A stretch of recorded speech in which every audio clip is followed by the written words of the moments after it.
साधना के अनुभव 15वां अध्याय पृष्ठ क्रमांक 203 से पृष्ठ क्रमांक 205। हमारे एक साथी थे। वह न तो कोई साधन करते न कभी सत्संग में बैठते, परंतु दूर से चलकर कष्ट उठाकर हर दूसरे तीसरे महीने गुरु महाराज के दर्शनों को अवश्य आया करते थे। एक बार श्री गुरुदेव ने उनसे प्रश्न किया, कहो तुम्हारी क्या हालत है? वह बोले, न तो मेरा दिल साधन करने को चाहता है, न ईश्वर दर्शन की लालसा है, न मुक्ति की चाहना है। फिर मैं क्या बताऊं? मेरी समझ में कुछ नहीं आ रहा कि क्या उत्तर दूं। आपने फिर पूछा, तो यहाँ क्यों आया करते हो? उत्तर दिया, केवल आपके चरणों की मोहब्बत है। जब तड़प उठती है और अधिक खिंचाव होता है तो भागा चला आता हूँ, और मैं कुछ नहीं जानता। यह सच्चा प्रेम है, गुरु निष्ठा है। ऐसों के भजन से क्या मतलब? ईश्वर कहाँ रहते हैं, इससे उन्हें क्या गरज? हम जो त्यों करके मन को समझा बुझा के चतुर्थ श्रेणी तक तो अपने को खींच कर ले जाए, पर यह बात हमको भी नसीब नहीं हुई। आह, यह पंचम पद हमें भी प्राप्त नहीं हो सका। उनका नाम ही मुरीद फिदाई है। खुसरो। आमिर खुसरो एक बड़े मालदार आदमी थे। वह विदेशों से जवाहरात घोड़ों की तिजारत किया करते थे और दिल्ली के औलिया साहब के मुरीदों में थे। एक बेर यह कहीं बाहर के मुल्क से लौटकर हिंदुस्तान आए थे। गुरु दर्शन की तड़प हृदय में तरंगे मारने लगी। सारा अपना लश्कर छोड़ पैदल दिल्ली का रास्ता पकड़ा और सीधे औलिया साहब के दरबार में जा पहुँचे। वहाँ एक समय सत्संग हो रहा था। सब लोग खामोशी से बैठे ध्यान लगा रहे थे। यह सबसे पीछे सम्मुख जा खड़े हुए और मन ही मन प्रणाम कर उनके मुखड़े की छटा देखने लगे।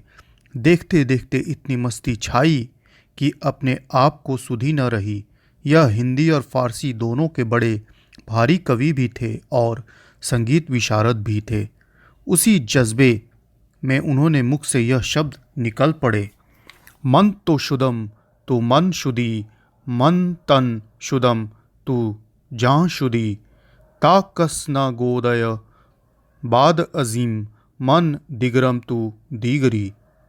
अर्थ, प्यारे मैं तू हो जाऊं और तू मैं हो जा, ताकि कोई यह न कह सके कि यह दूसरा और वह दूसरा है। ओह, कितने ऊंचे भाव हैं, कितनी आत्मविस्मृति है, कितना समर्पण है। जिसे वह चीज़ मिल गई उसे फिर और क्या लेना है? जिसके लिए साधन करना है, यही तो अंतिम पद है, यही शांति का देश है, यही आत्मस्थान है, ईश्वर दर्शन। और क्या होता है? मैं और तू मिट गया और जुदाई कहाँ रही? अहम के मिटते ही जीव जीव नहीं रहता, तद्रूपता को प्राप्त हो जाता है। यही योग और मिलाप है, यही मुक्ति है, यही सब कुछ है।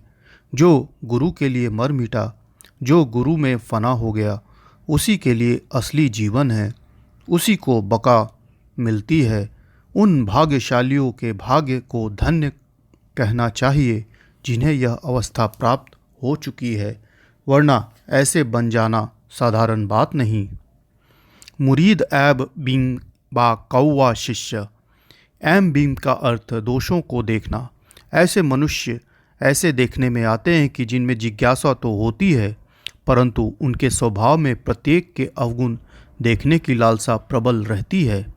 आदमी में गुण और अवगुण दोनों रहते हैं, वह द्वंद्व से बना ही है। ऐसे लोगों की दृष्टि गुणों की ओर नहीं जाती, अवगुणों ही पर पड़ती है। चाहे कितना ही गुणवान हो, पर अगर जरा सी गलती वह कर जाए तो उसे ऐसा पकड़ते हैं और इतना खींचते हैं कि जमीन आसमान एक कर देते हैं। अपने गुरु और महापुरुषों के लिए भी यह व्यवहार उनका नहीं छूटता। जांच पड़ताल करना अच्छा है, परंतु दोनों पहलुओं को देखना चाहिए। उचित तो यह है कि दूसरे की अच्छाई को देखें और बुराइयों से अपनी आँख बचाएं, परंतु मनुष्य की जैसी प्रकृति होती है वैसा ही करता है। वास्तव में ऐसे लोग दूसरों का कुछ नहीं बिगाड़ सकते, वह अपना ही नुकसान करते हैं। बुराइयों को देखते देखते बुरे बन जाते हैं, अशांत रहते हैं और उनका अंतःकरण मैला हो जाता है और आत्मपथ में अग्रसर होने के बजाय पीछे हट जाते हैं। गुरु के दोषों को देखने वाले का तो कभी भला होता ही नहीं है। गुरु करने से पूर्व यदि वह ऐसा करता है तो कोई बुराई नहीं है। सोच समझ के काम करना अच्छा होता है, पर एक बार संबंध हो जाने और उसके हो रहने के पश्चात ऐसा विचार उठाना बहुत ही बुरा है। इससे श्रद्धा को ठेस पहुंचती है और आंतरिक कलह की अग्नि में वह भुनने लगता है। फिर तो पूर्ण विश्वास के साथ उनके हो रहने और उसकी आज्ञा पालन करने में ही लाभ है। इस दशा में समय बर्बाद करने और परेशान रहने के सिवाय कुछ हाथ नहीं लगता। एक हमारे परम मित्र कुछ लोगों से श्री गुरु महाराज की प्रशंसा सुन बड़ी जिज्ञासा लिए हुए उनकी सेवा में पहुँचे, उनके शिष्य बने, साधना करने लगे और ऐसे मोहित हुए कि कई वर्ष तक सब कुछ छोड़ उनके स्थान पर ही डेरा डाल दिया। थे तो बड़े उच्च विचार के और योग्य पुरुष, परंतु उनका मस्तिष्क आर्य समाजी था।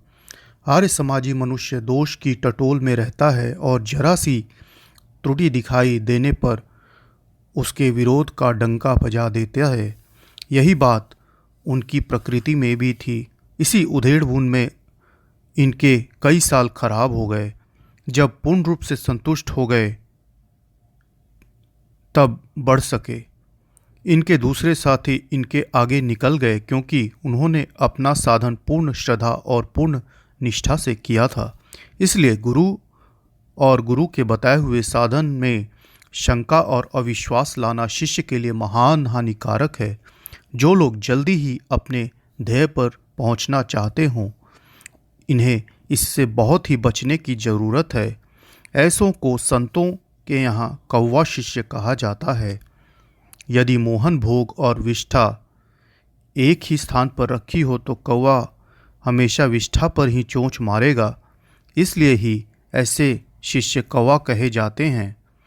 हंस पानी मिले हुए दूध में से पानी छोड़ देता है और दूध पी लेता है। यही मुरीद फिदाई है।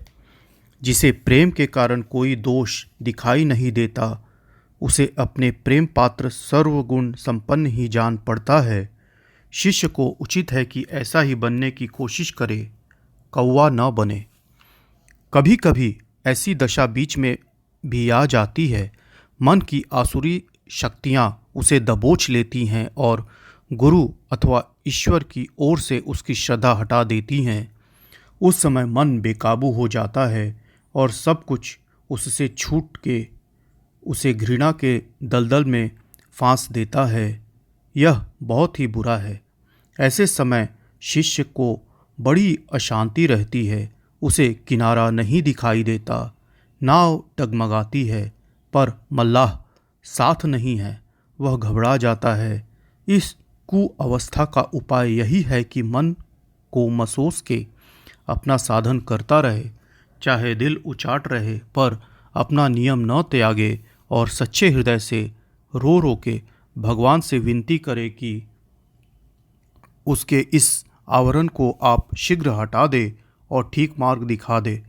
ऐसा करने पर एक न एक दिन उस अंतर्यामी की दया हो जाती है और इस भंवर से उसे निकाल कर बाहर कर देती है।